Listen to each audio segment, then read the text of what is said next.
Hola, bienvenido, bienvenida a esta quinta lección del curso de Ingeniería de Control y Sistemas Automáticos. Después de las lecciones precedentes, donde hemos visto los inicios de lo que es el sistema de control y cómo se puede clasificar los sistemas de control en principio, en función, atendiendo a diferentes criterios de base, vamos a ver ahora todo lo relacionado con la transformada de Laplace y vamos a comenzar con unos conceptos previos que necesitaremos para entender en qué consiste esta herramienta matemática, esta poderosa herramienta matemática. Bueno, pues lo primero es que la teoría de la transformada de Laplace también se entiende como lo que es el cálculo operacional. Ambos elementos están muy ligados, son prácticamente identificables y la idea que tienen es aportar una solución matemática a problemas tanto de ciencia como de ingeniería. Bueno, pues todo se reduce en un primer momento a una batería de reglas operacionales que trató de adaptar Oliver Heaviside, la teoría de Maxwell, cuando tenía 13 ecuaciones, que luego pasaron a ser las actualmente 4 reglas conocidas, y lo que se trató fue de darle una solución en base a laplaciana que le dieran un poco de aporte y rigor a toda la contundencia matemática que se establecía en ese tipo de ecuaciones.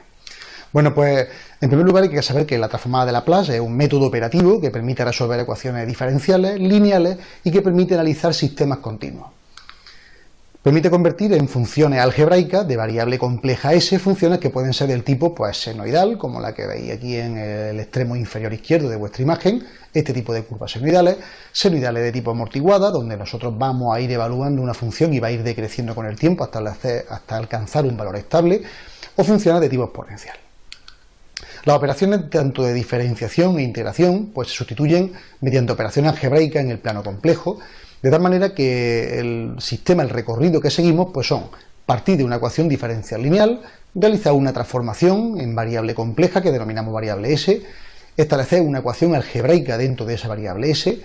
resolver la ecuación algebraica siempre en el dominio de S y por último establecer una transformación inversa de Laplace de la variable dependiente siguiendo pues uno de los 3 métodos que nosotros vamos a estudiar, que son los métodos integrativos, la tabla de transformada inversa o la expansión en fracciones parciales.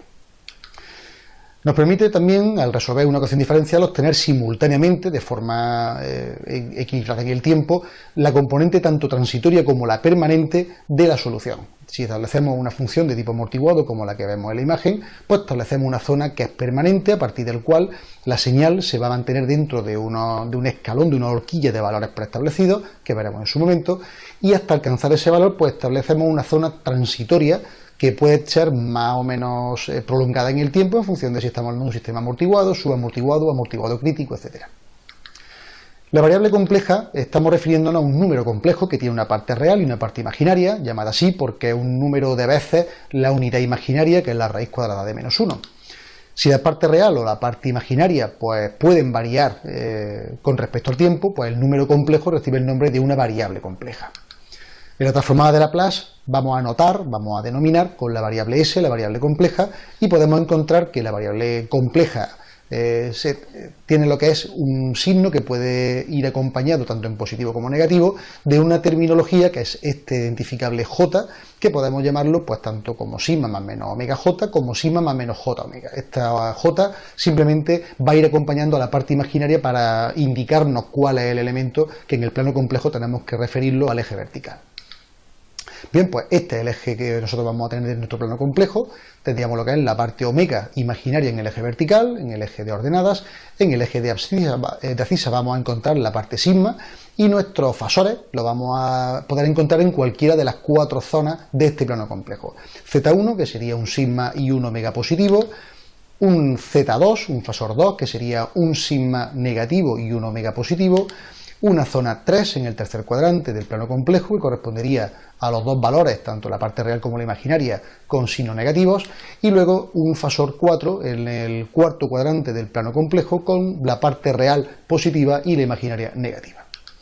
La variable compleja está basada fundamentalmente en un fasor, que es el ángulo de la variable compleja que se expresa con la función tangente, dado que nosotros podemos expresar la tangente de este ángulo como el cociente entre la parte imaginaria y la parte real. Por lo tanto, el ángulo podemos expresarlo como el arco cuya tangente vale ese mismo valor. Y el ángulo pues se mide de forma arbitraria en sentido antihorario desde el eje real positivo.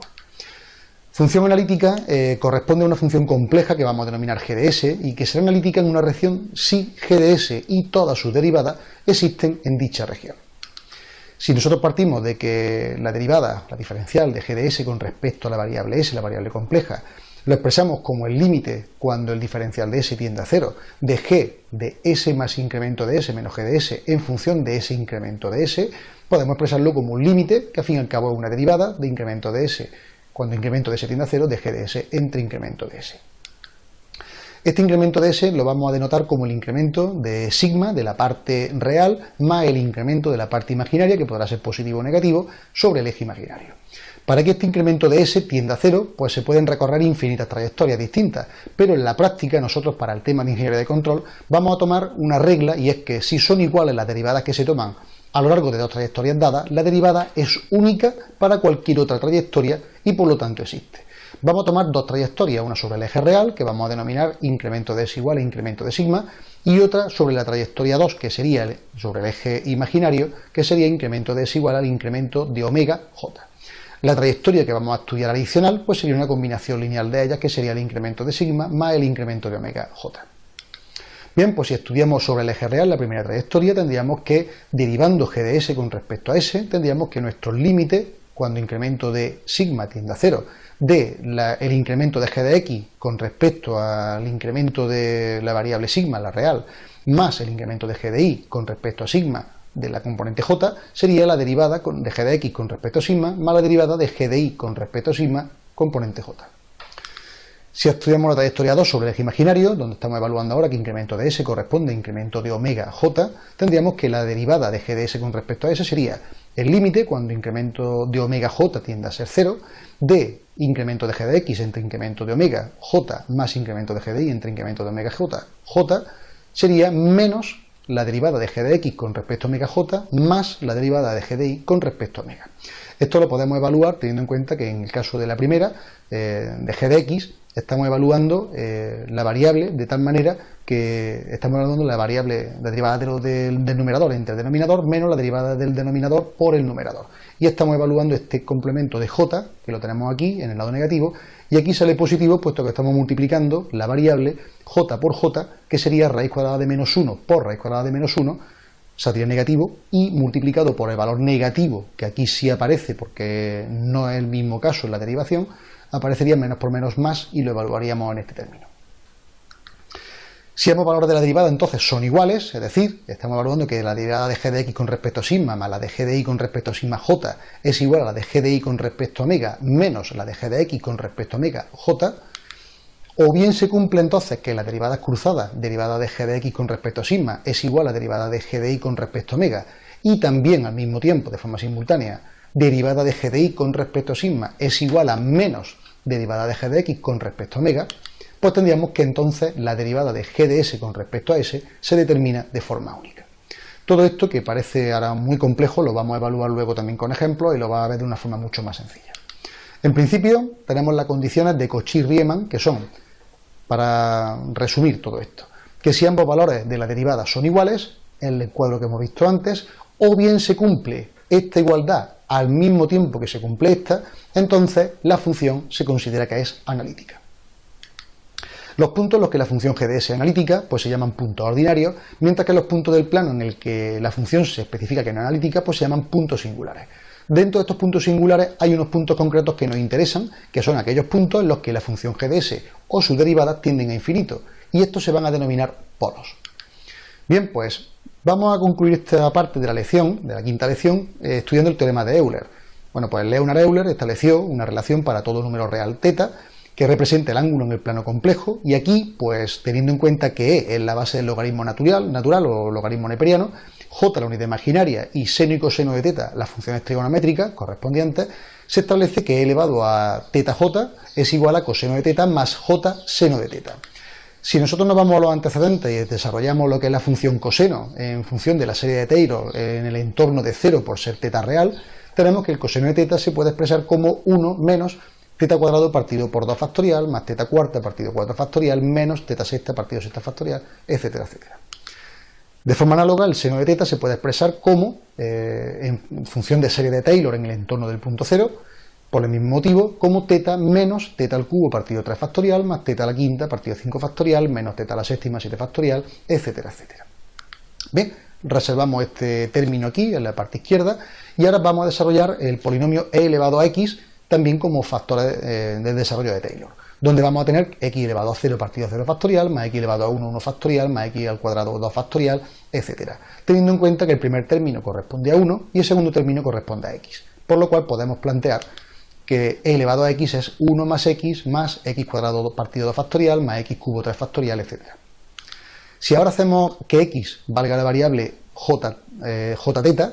tendríamos que la expresión de e elevado a x, que sería j teta, lo podemos expresar como 1 más x, que es j teta, más x al cuadrado partido por 2 factorial, haciendo x igual a j teta en todos los paréntesis que aparecen, y tendríamos esta expresión. Si ahora vamos identificando términos, nos fijamos en que este término se puede expresar como menos teta al cuadrado partido por 2 factorial, porque al elevar j al cuadrado nos quedaría un signo negativo, al elevar el j al cubo nos quedaría el signo negativo, pero ahora multiplicado por j, al elevarlo a la cuarta nos quedaría menos por menos más, al elevarlo a la quinta nos quedaría más, pero multiplicado por j, y así con todos los términos que aparecen en la ecuación. Si ahora adelantamos un paso más y hacemos una identificación, vamos a identificar parte de los términos con el coseno y parte de los términos con el seno, de tal manera que nos quedaría que 1 menos teta al cuadrado partido 2 factorial, más teta a la cuarta partido 4 factorial, menos teta a la sexta 6 factorial, si os fijáis, corresponden exactamente con la parte correspondiente al coseno.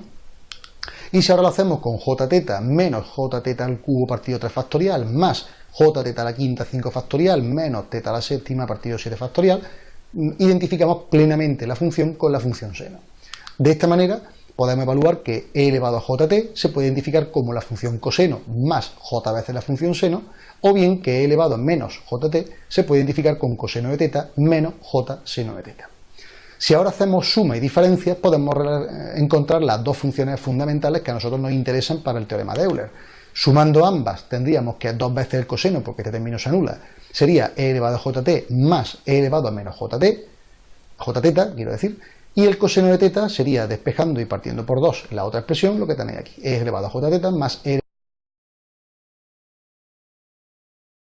cuarta partido 4 factorial menos teta a la sexta 6 factorial, si os fijáis corresponden exactamente con la parte correspondiente al coseno. Y si ahora lo hacemos con j teta menos j teta al cubo partido 3 factorial más j teta a la quinta 5 factorial menos teta a la séptima partido 7 factorial, identificamos plenamente la función con la función seno. De esta manera podemos evaluar que e elevado a jt se puede identificar como la función coseno más j veces la función seno, o bien que e elevado a menos jt se puede identificar con coseno de teta menos j seno de teta. Si ahora hacemos suma y diferencia, podemos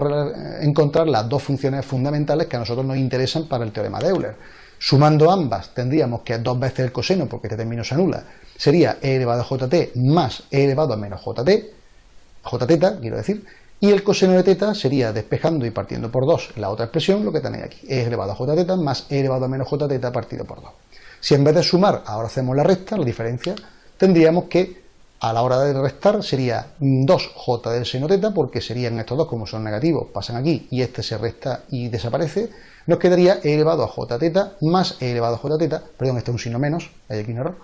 Sería que el seno de teta al despejar quedaría e elevado a j teta menos e elevado a menos j teta partido por 2j. Bien, pues hasta aquí esta quinta lección del curso de Ingeniería de Control y Sistema Automático, donde hemos visto los conceptos previos, los preliminares, sobre la transformada de Laplace, todo lo que vamos a necesitar para luego desarrollar toda la teoría matemática. Es conveniente que todas estas demostraciones las veas más tranquilamente, las puedas resolver en papel de forma autónoma, comprobando las soluciones, viendo el vídeo tantas veces como sea necesario, antes de pasar a la siguiente lección, porque todo esto lo vamos a utilizar en las lecciones venideras. Gracias por tu atención y te veo en la lección 6.